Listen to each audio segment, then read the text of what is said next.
মালিক রহমতুল্লাহ আলাই মদিনা মুনাওয়ারার ইমাম, উনি চার মযহাবের এক ইমাম, এক মযহাবের ইমাম মালিক রহমতুল্লাহ আলাই। উনি মদিনা মুনাওয়ারার বাহিরে কখনো যান নাই, জীবনে একবার গেছেন হজের জন্য। উনি মদিনার বাহিরেই যেতেন না, যে যদি মদিনার বাহিরে মৌত হয়ে যায়, আমি তো মদিনার মৌত চাইতেছি। সত্য এটা, ক্ষতি তো আল্লাহর হবে না, আল্লাহর ক্ষতি করা যায় না। আল্লাহ তো আল্লাহ, ক্ষতি আমারই হবে। এমন বড় ক্ষতি হবে যে যেটার রিকভারি সম্ভব হবে না। দুনিয়ায় প্রত্যেক ক্ষতিকে পোষায় নেওয়া যায়, কখনো না কখনো নেওয়া যায়, কিন্তু আখিরাতের ক্ষতিকে কখনো পোষানো যাবে না। আর আখিরাতের ছোট ক্ষতিও পার্থক্য অনেক হয়। এই জন্য এক হাদিসে আছে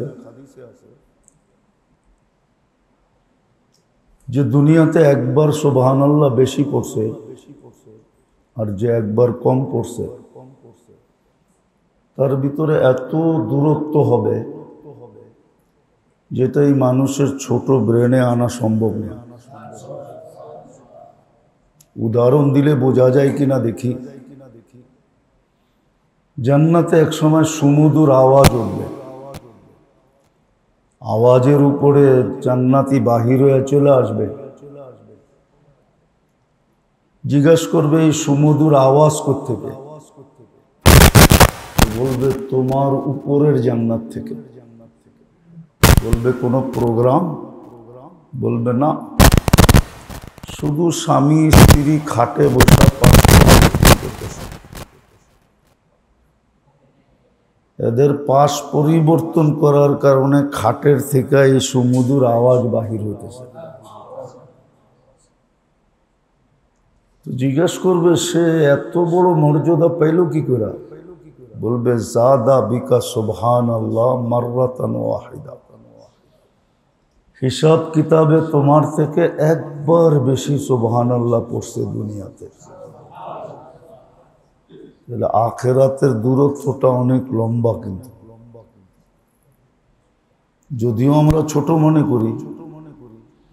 যেমন প্রসিদ্ধ কাহিনী আছে আমাদের সামনে, বারবার শুনছি। আব্দুল্লাহ ইবনে রওয়াহা রাদিয়াল্লাহু তাআলা আনহু যখন মওতার যুদ্ধে যাইতেছিলেন, তা আল্লাহর রসুল প্রথম বলছে প্রথম জান্ডা থাকবে জাফর ইবনে আবু তালেবের কাছে।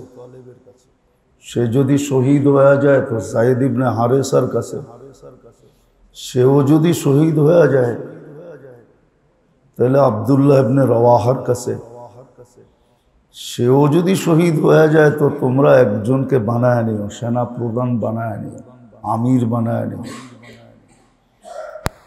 তো ইহুদি পিছের থেকে শুনতে ছিল, ইহুদিরও এতটুকু বিশ্বাস ছিল যতটুকু আজকে আমাদের নেই।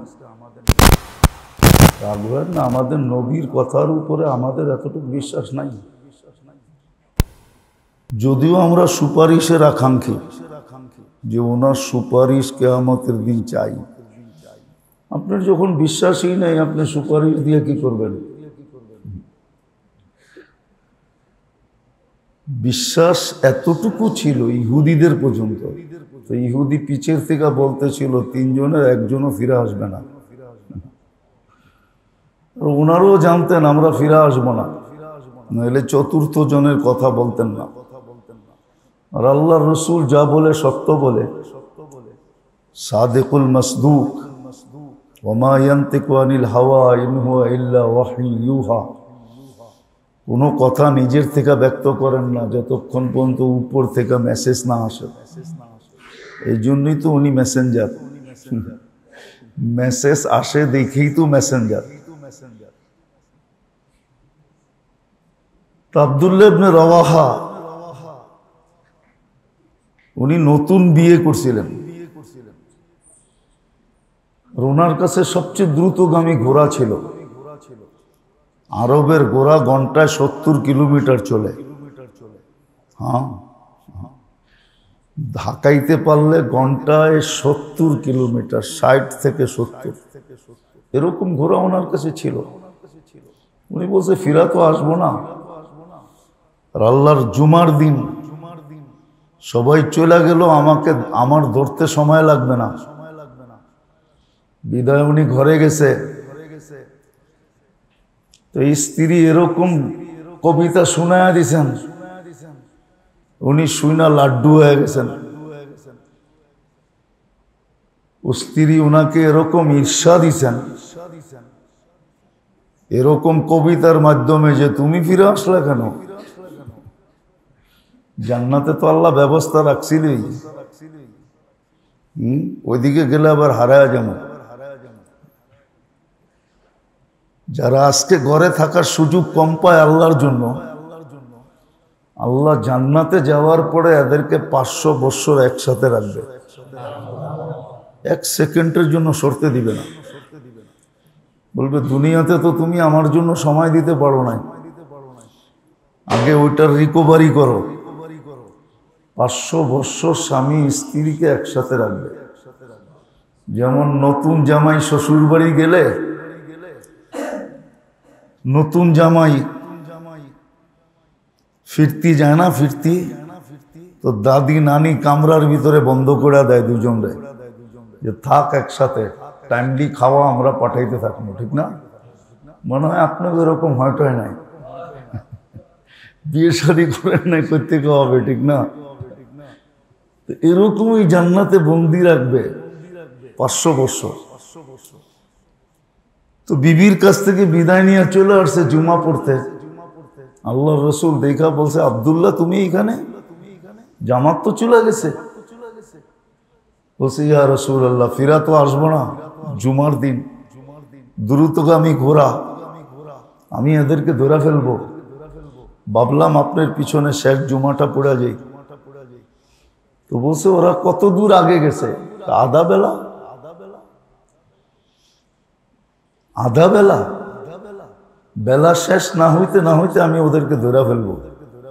আল্লাহ রসুল বলছে তুমি এইখানের হিসাব করতেছো আধা বেলা? তোমার হিসাব কিন্তু ওইখানে হয়ে গেছে। কত দূরত্ব হয়ে গেছে জানো? বলছে তুমি 500 বছর পিছে পড়ে গেলা। ওরা 500 বছর আগে জান্নাতে ঢুকবে আর তুমি 500 বছর পরে ঢুকবে। এই জন্য আমি দেখা আসছি দুইজনের কবর একসাথে।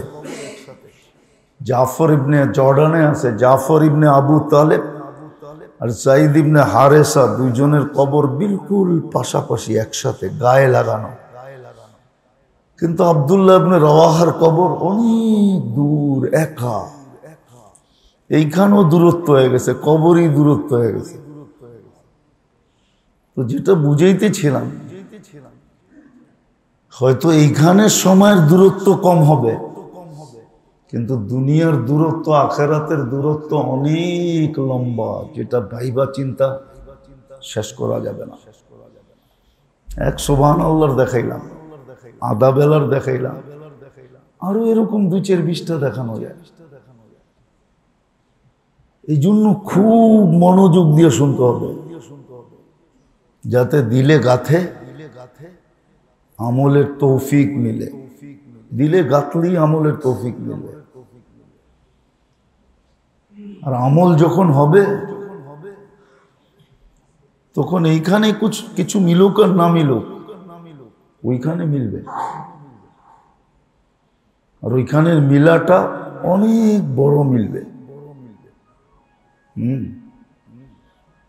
সমগ্র দুনিয়া, সমগ্র সম্পদ নিয়া জান্নাতের একটা টিস্যুর দাম রাখে না। টিস্যু, হাত মজবে যে টিস্যুর দাম রাখে, আপনি জানেন না?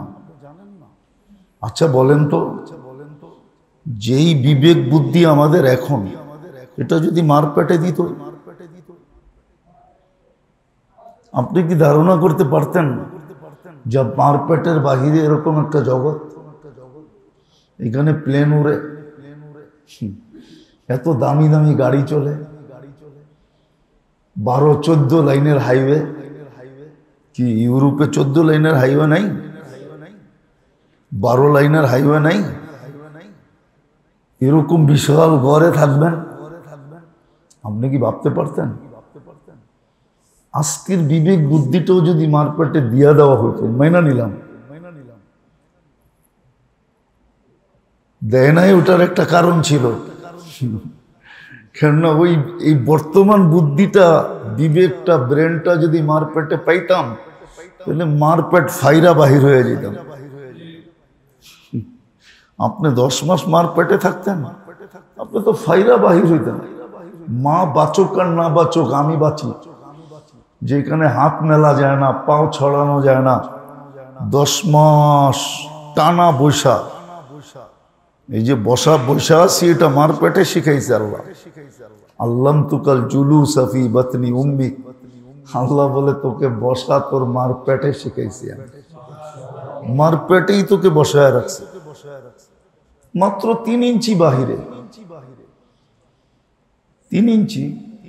ডাক্তারদেরকে জিজ্ঞেস করেন, সিজার 3 ইঞ্চি হয় না বেশি হয়? ডাক্তার সাহেব, 3 ইঞ্চি সিজার হয়।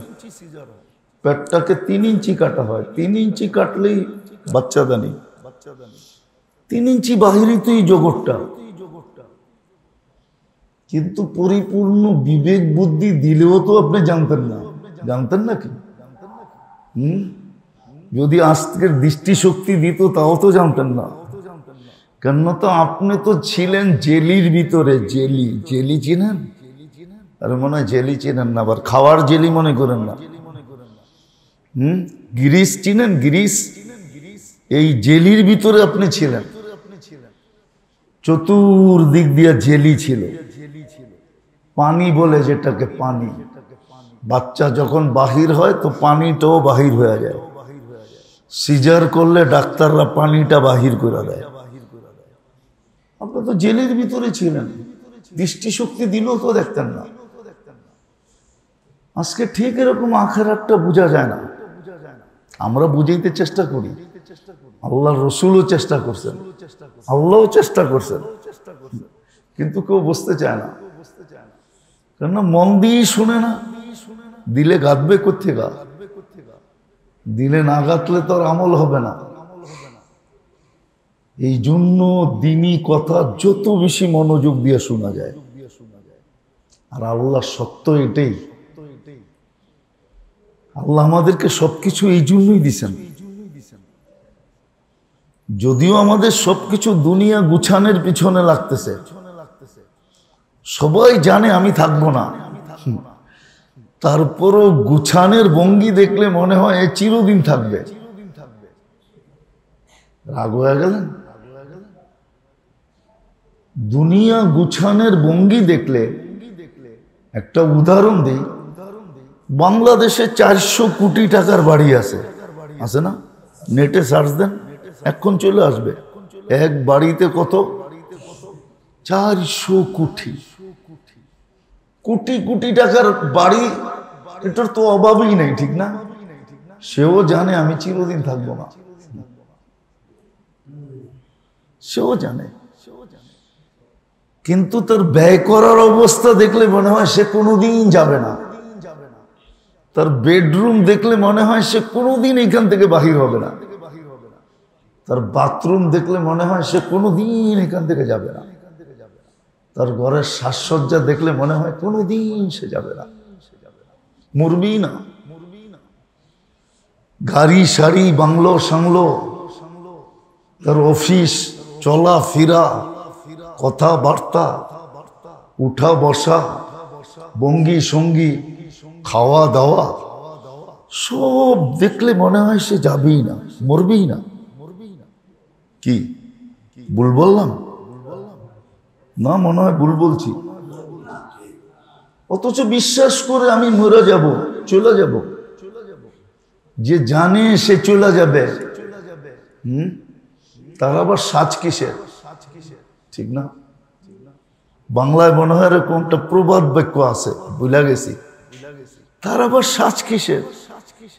যে জানে চলে যাবে, ছেড়া যাবে, চলে যাবে, ছেড়া যাবে, গড়ালারা রেখা আসবে জঙ্গলে, তার আবার সাজ কিসের? দুঃখে যার জীবন গড়া, তার আবার দুঃখ কিসের? যে জানে আমি যাত্রী, আমি চলে যাব, যে কোনো মুহূর্তে যেতে পারি। দুনিয়ার এরকম কোন সিস্টেম আছে নাকি যে যত উন্নত বাড়ি হবে তত দেরিতে যাবে? তাইলে বাদশাহ ফয়সাল কেন গেল? বাদশাহ ফাহাদ কেন গেল? বাদশাহ আব্দুল্লাহ কেন গেল? ওদের মতো তো প্লেস দুনিয়াতে নাই, কারো কাছে নাই। কেন গেল? চলে তো গেল। তো যেটা বুঝাইতেছিলাম, আমাদের অঙ্গি ভঙ্গি দেখলে মনে হয় আমরা যাব না, আমরা যেন চিরঞ্জীব, কিন্তু না, আমরা যাত্রী, পথিক। এই জন্যই হাদিসে বলছিলেন কুন ফিদ দুনিয়া কাআন্নাকা গারীব, তুমি পথিকের মতো থাকো, লাভ হবে। যদি আল্লাহকে প্রশ্ন করি, আল্লাহ অর্ডার দিছেন, এটাই বুঝাইতে চেয়েছিলাম। ওই আখিরাতটাকে গুছানোর জন্য সব যা কিছু আমাদেরকে দিছেন, ওটার উদ্দেশ্যই হলো আখিরাতটা গুছানো। আবার যা দিছেন ওটাকে ব্যবহারের পদ্ধতিও দিছেন, নিজের পক্ষ থেকে পদ্ধতি দিছেন, আবার রাস্তা বলে দিছেন, হাদাইনাহু নাজদাইন, দুই রাস্তা দেখায়া দিছেন, যে কোনটায় ব্যবহার করলে ওইটা করবে আর কোনটায় ব্যবহার করলে এটা করবে। কোনটায় ব্যবহার করলে তুমি হাতে করে নিয়ে যাবে আর কোনটায় ব্যবহার করলে অপরের জন্য রেখা যাবে। এটাও বলে দিছে, অপরের জন্য রেখা যাবে, তোমার জন্য না। যারা বাংলো সাংলো বানায়া যায়, ওরা সব অন্যের জন্য রেখা যায়। হ্যাঁ, আজিমপুরে খোঁজলে পাওয়া যাবে, রিক্সাওয়ালার কবরও পাওয়া যাবে একই মাটিতে। আবার ঢাকা শহরের শিল্পপতির কবরও পাওয়া যাবে, হাজারপতির কবরও পাওয়া যাবে, 1000 কোটি টাকার মালিক এর কবরও পাওয়া যাবে বনানী কবরস্থানে। আবার রিক্সাওয়ালার কবরও পাওয়া যাবে বনানীর কবরস্থানে। ওইখানে যে দুইজন এক হয়ে গেছে, দুইজন দুইজনকে বলতেছে তুইও যেই মাটিতে আমিও ওই মাটিতে। ওইখানে আর পার্থক্য করতে পারবে না যে তুই রিক্সাওয়ালা আমি শিল্পপতি, তুই হাজারপতি আর আমি কোটিপতি। ওইখানে পার্থক্য করতে পারবে না, একই মাটিতে। তো যেটা বুঝাইতেছিলাম, আজকে আমাদের সব কিছু লাগতেছে এইটা গুছানোর জন্য, দুনিয়া গুছানোর জন্য। দুনিয়াটা গুছানোর জন্য সব কিছু লাগতেছে, কিন্তু স্বীকার করি, জানি যে আমি বেশি দিন এখানে থাকবো না, যে কোনো মুহূর্তে আমি চলে যেতে পারি। আবার চলে যাওয়াটা এরকম লুকায়িত রাখছেন, কেউ জানে না। সত্য কাহিনী মনে পড়লো, এই জন্য বলতেছি। মালিক রহমতুল্লাহ আলাই মদিনা মুনাওয়ারার ইমাম, উনি 4 মযহাবের এক ইমাম, এক মযহাবের ইমাম মালিক রহমতুল্লাহ আলাই। উনি মদিনা মুনাওয়ারার বাহিরে কখনো যান নাই, জীবনে একবার গেছেন হজের জন্য। উনি মদিনার বাহিরেই যেতেন না, যে যদি মদিনার বাহিরে মৌত হয়ে যায়। আমি তো মদিনার মৌত চাইতেছি। আর মদিনায় কোনোদিন উনি জুতা পায়ে দিয়ে চলতেন না, কেননা 1000 বছর আগের কথা। আল্লাহর রসুল চলছে, যদি আল্লাহর রসুলের পায়ের উপরে জুতার পাড়া লাগা যায়, মহব্বতের ব্যাপার। ওনাদের এরকম মহব্বত ছিল, আমাদের তো শুকনা মহব্বত, মুখে মুখে মহব্বত। রাগ হয়ে যাবেন বলবো? যদি আপনার নবীর মহব্বতই থাকে তো আপনি দাড়িতে শেভ করেন কি করে? আপনি অন্যের পোশাক পরেন কি করে? অন্যদের পোশাক পরেন কি করে? আপনাকে তো নবীর পোশাক পরা উচিত। নবীর মতো ভিতরটা পারি না, উপরটা তো পারি, বেশভূষা তো পারি। বেশভূষা বোঝেন? কি মসজিদে যে জুতা চুরি করতে আসে চোর কি চোরের বেশ ধরে আসে না মুসল্লির বেশ ধরে আসে? আপনি আর আমি বেশটা তো ধরতে পারি, বেশভূষা তো ধরতে পারি। আপনি বলবেন বেশভূষা কি কাজে দিবে? হ্যাঁ কাজে দিবে, প্রমাণ আছে।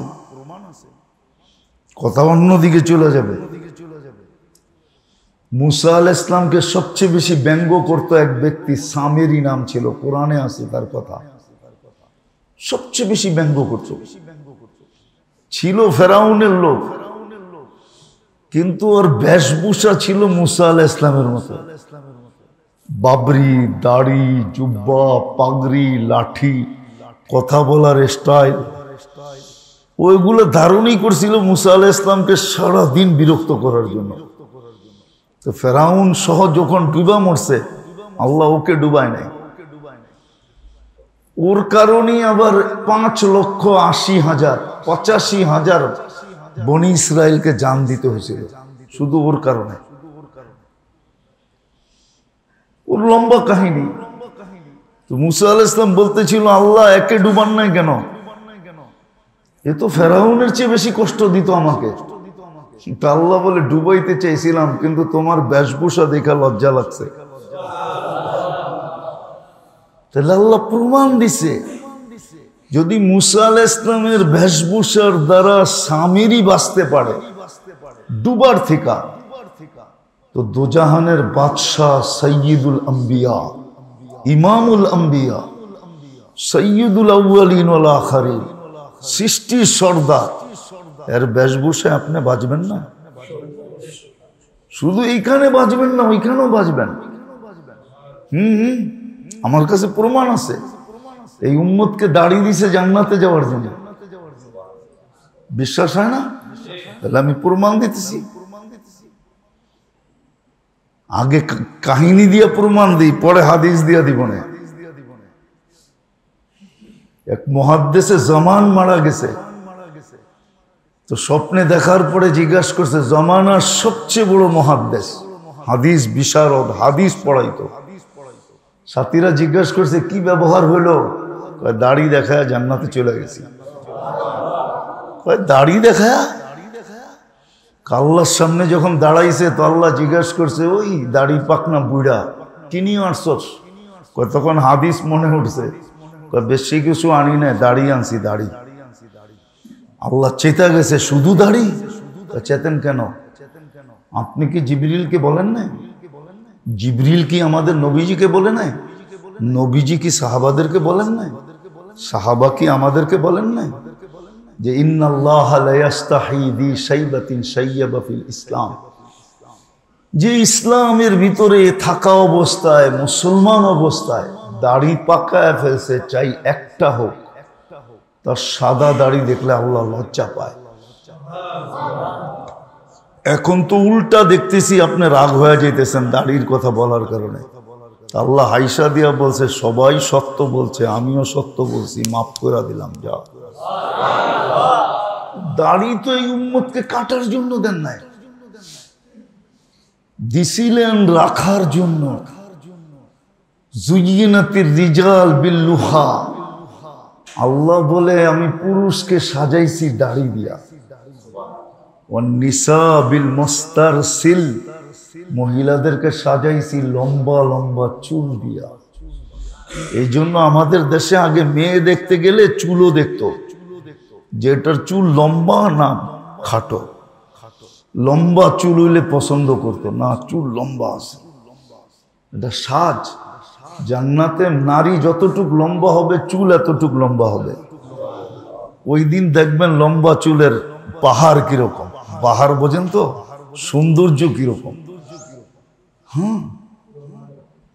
তো মালিক রহমতুল্লাহ আলাই, ওনার জীবনের কাহিনী বলতেছিলাম, ভুলা গেছি কি জেনে বলতেছিলাম। মালিক রহমতুল্লাহ আলাইর কাহিনী, ওনার জীবনের কাহিনী। উনি নিজের কাহিনী নিজে লিখে গেছেন।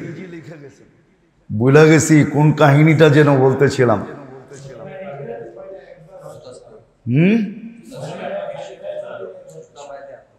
হ্যাঁ, জুতা পায়ে দিয়ে উনি মোহাব্বতের কারণে হাঁটতেন না, খালি পায়ে হাঁটতেন।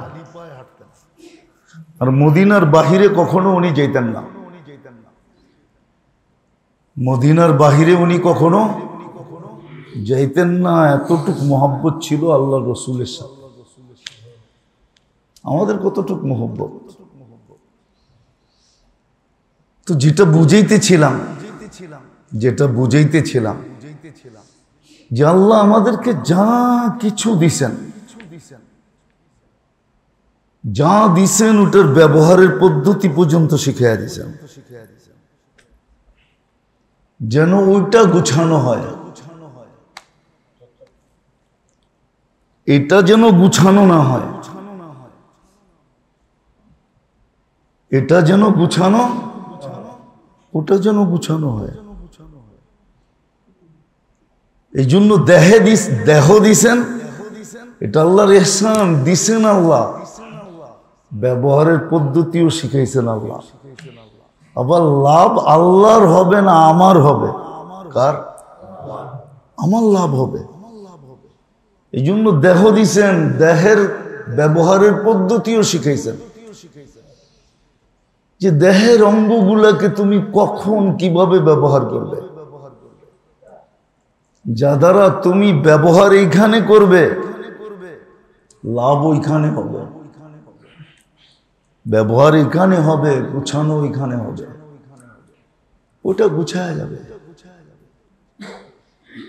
ওটা গুছানো হবে, এটা গুছানো হবে না। এটা তো কপালে যা আছে তাই হবে, ওটা গুছায়া যাবে।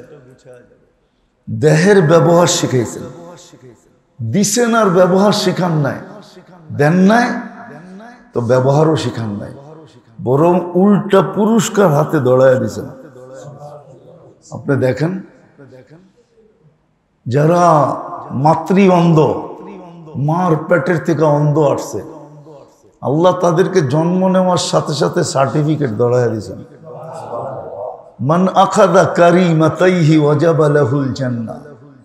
যার মান আখাযা কারিমাতাইহি সুম্মা সাবারা আলাইহি, যার দুই চক্ষু আল্লাহ নিয়ে গেছেন আর সে এটাকে সবর করছে, ধৈর্য ধারণ করছে আর সওয়াবের আশা রাখছে, আল্লাহ বলে ওয়াজাবা লাহুল জান্নাহ, জান্নাত তোকে দড়ায়া দিলাম। এটা আল্লাহর সিস্টেম। আর যাকে দিছে তাকে চক্ষু ব্যবহার করার পদ্ধতি শিখাইয়া দিছেন, যে ওইটা করো, নাইলে এই সওয়াব কেন লেখা হইতো? মা বাবার দিকে সদয় দৃষ্টিতে দেখলে হজের সওয়াব।